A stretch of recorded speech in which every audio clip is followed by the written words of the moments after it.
Planets जो हमारे solar system के बाहर पाए जाते हैं और दूसरे स्टार्स को ऑर्बिट करते हैं, उन प्लैनेट को एक्सोप्लैनेट कहा जाता है। अभी तक हमने 4528 एक्सोप्लैनेट खोज चुके हैं और आगे बढ़ने से पहले एक्सोप्लैनेट को खोजने की शुरुआत कैसे हुई, थोड़ा उसके ऊपर बात कर लेते हैं। हबल स्पेस टेलीस्कोप 23 अप्रैल 1990 को लॉन्च हुआ। इसे भेजने के उद्देश्य में से एक उद्देश्य एक्सोप्लैनेट की स्टडी करना भी था। 1992 को पहले 2 एक्सोप्लैनेट डिस्कवर हुए जो विर्गो कॉन्स्टेलेशन में PSR B1 257+12 नाम के एक पल्सर को ऑर्बिट करते हैं। 7 मार्च 2009 को नासा ने एक्सोप्लैनेट को खोजने के लिए केपलर स्पेस टेलीस्कोप को लॉन्च किया। केपलर ने अपने मिशन के दौरान 5,30,506 स्टार्स को ऑब्जर्व किया और 2,662 प्लैनेट को खोजा।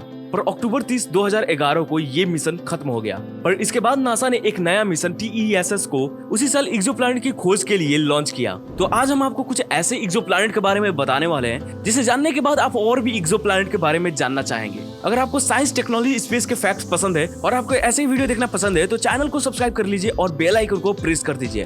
तो चलिए चालू करते हैं आज की भी वीडियो। Number 1, wasp 76b। सोचिए आप सुबह उठकर देख रहे हैं कि पानी की बारिश की जगह मोल्टेन आयरन की बारिश हो रही है। सावधान, ये आपको हानि पहुंचा सकती है, पर टेंशन मत लीजिए, मैंने आपको सिर्फ सोचने के लिए कहा है, ऐसा कुछ नहीं होने वाला है। मगर होता तो कितना भयानक होता है, सोचिए जरा। इस प्लैनेट पे ऐसा ही बारिश देखने को मिलता है। इस प्लैनेट का एटमॉस्फेयर बहुत ही ज्यादा भयानक है। ये प्लैनेट हमारे पृथ्वी से फेसिस कॉन्स्टेलेशन में 640 लाइट ईयर की दूरी पे है। ये गैस जायंट टाइप प्लैनेट है जिसे 2013 में डिस्कवर किया गया था। इसे एस्प्रेसो की मदद से ऑब्जर्व किया गया था। एस्प्रेसो को यूनिवर्सिटी ऑफ जेनेवा में एक टीम द्वारा बनाया गया था। स्टडी के अनुसार ये पता चला है कि वास्प 76b अपने सोलर सिस्टम का ये एकलौता प्लैनेट है जो अपने स्टार को चक्कर लगाता है। ये प्लैनेट हमारे चांद की तरह ही टाइडली लॉक है, यानी कि इसका एक साइड हमेशा स्टार की ओर रहता है जबकि दूसरा साइड हमेशा अंधेरा में। इसके दिन वाले भाग की ओर तापमान 2400 डिग्री सेल्सियस जितना रहता है, पर नाइट साइड दिन वाले साइड से ठंडा है, पर उतना भी नहीं। रात वाले भाग की ओर तापमान 1500 डिग्री सेल्सियस जितना रहता है। दिन वाले भाग में इतना ज्यादा तापमान होने के कारण से मेटल्स वेपर में कन्वर्ट हो जाते हैं। साइंटिस्ट ये सोचते हैं कि वहाँ पे बहने वाली तेज आंधी वेपराइज्ड आयरन को डे साइड से नाइट साइड की ओर ले आते हैं, जहाँ ये कंडेंस होते हैं और मोल्टेन आयरन की बारिश होती है। Number 2, TRES-2b।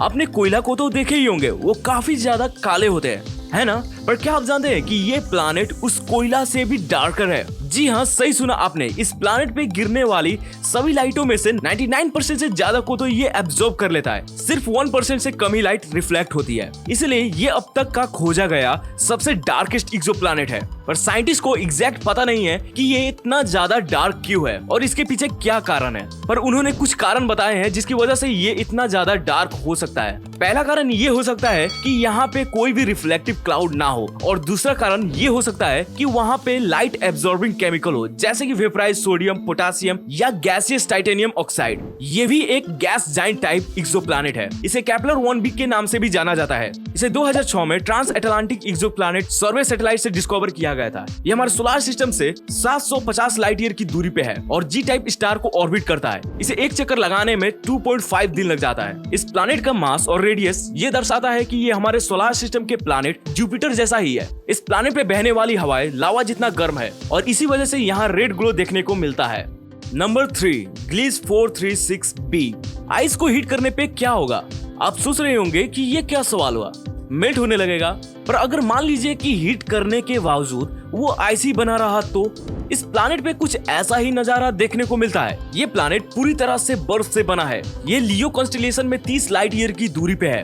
ये एक नेपच्यून लाइक टाइप एक्सोप्लैनेट है जो ड्वार्फ स्टार ग्लीस 436 को ऑर्बिट करता है। यहाँ पे एक साल 2 दिन के बराबर है, यानी कि इसे अपने स्टार को एक चक्कर लगाने में सिर्फ 2 दिन लगता है। इसके सतह पे तापमान 439 डिग्री सेल्सियस तक जाता है, फिर भी इस प्लैनेट का सतह जमा हुआ रहता है। ऐसा होने का कारण है स्ट्रॉन्ग ग्रेविटेशनल फोर्स जो प्लैनेट के कोर द्वारा लगता है। इस फोर्स की वजह से हमारे पृथ्वी पे मिलने वाली बर्फ के मुकाबले यहाँ के बर्फ काफी ज्यादा डेंसर होते हैं। अब तक हमने 3 एक्सोप्लैनेट के बारे में बात कर चुके हैं और शायद अब तक आपके मन में ये सवाल जरूर आया होगा कि साइंटिस्ट एक्सोप्लैनेट को कैसे डिस्कवर करते हैं। चलिए मैं आपको बताता हूँ। एक्सोप्लैनेट को खोजना इतना आसान नहीं है। कोई भी प्लैनेट अपने स्टार्स के मुकाबले काफी ज्यादा फीके होते हैं, जैसे कि स्ट्रीट लाइट के सामने एक मच्छर, और ये हमसे बहुत दूर भी होते हैं जिस कारण से उन्हें देखना मुश्किल होता है। फिर भी साइंटिस्ट इन्हें कुछ तरीकों से खोजते हैं और वो मेथड्स हैं transit, radial velocity, direct imaging, gravitational microlensing और एस्ट्रोमेट्री। अभी तक सबसे ज्यादा प्लैनेट ट्रांसिट मेथड से खोजा गया है। वैसे चलिए हम अपने अगले एक्सोप्लैनेट की ओर बढ़ते हैं।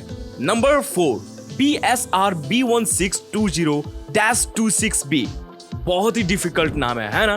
पर आप इसे प्यार से मिथुसेला भी कह सकते हैं। ये माना जाता है कि हमारा ब्रह्मांड 13.7 बिलियन साल पहले बना था और हमारा सोलर सिस्टम 4.6 बिलियन साल पहले बना था। पर मैं आपको बता दूं कि ये प्लैनेट हमारे सोलर सिस्टम से भी पुराना है। ये प्लैनेट यूनिवर्स बनने के 1 बिलियन साल बाद बना था, यानी कि ये प्लैनेट 12.7 बिलियन साल पुराना है, हमारे पृथ्वी से भी पुराना है। और इसी कारण से साइंटिस्ट इसे अब तक का खोजा गया सबसे पुराना एक्सोप्लैनेट कहते हैं। ये भी एक गैस जाइंट ही है जो स्कॉर्पियस कॉन्स्टेलेशन में हमारे पृथ्वी से 12,400 लाइट ईयर की दूरी पे है। ये प्लैनेट 2 स्टार को ऑर्बिट करता है, जहाँ पे एक न्यूट्रॉन स्टार है और दूसरा वाला व्हाइट ड्वार्फ है।